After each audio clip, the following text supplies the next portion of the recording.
Hi everyone, today we're going to be balancing this interesting equation, which in my opinion isn't too obvious at first, but we can apply a simple and easy method which always yields results with these balancing equation problems.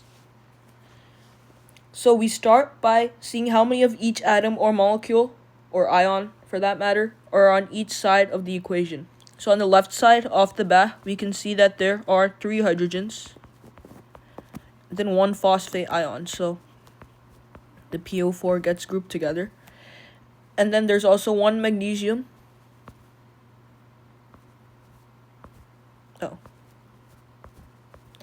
And then there's also 2 hydroxide ions. But there's not any hydroxide on the other side of the equation, meaning that the hydroxide must be broken apart inside the reaction. So we can also, for this purpose, break it apart on this side.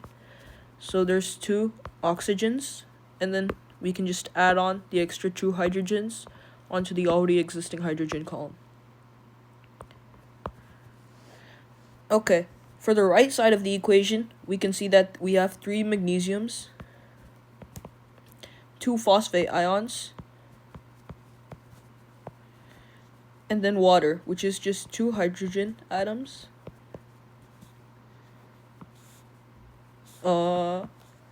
There we go. 2 hydrogens, and then 1 oxygen.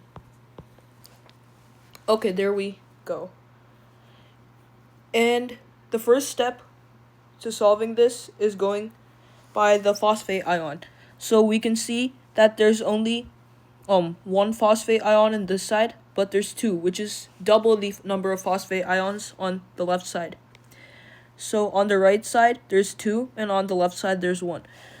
So immediately, we can just double this up, since that would just yield double the amount of phosphate ions.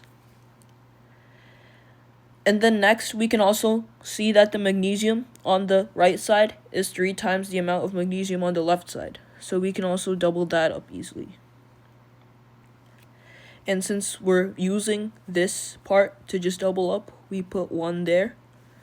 And then now the final step is to calculate the amount of hydrogens. So there's 6 hydrogens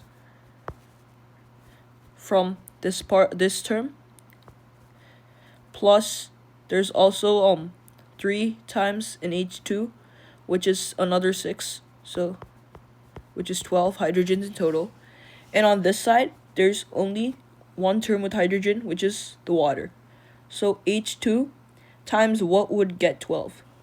That means we need 6 of these terms. And now the equation is perfectly balanced. If we want to check, if we want to double check if this equation is perfectly balanced, we can also check for the oxygens. So we can split, or no, we don't have to split apart the phosphate, but we can check here. So there's 3 times 2 oxygens, which is 6 oxygens in total for this side.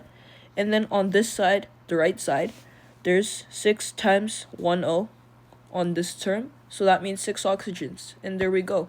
The equation is balanced. 2H3 PO4 plus 3 MgOH2 goes to 1 Mg3 Mg3 PO42 plus 6 H2O. Thank you.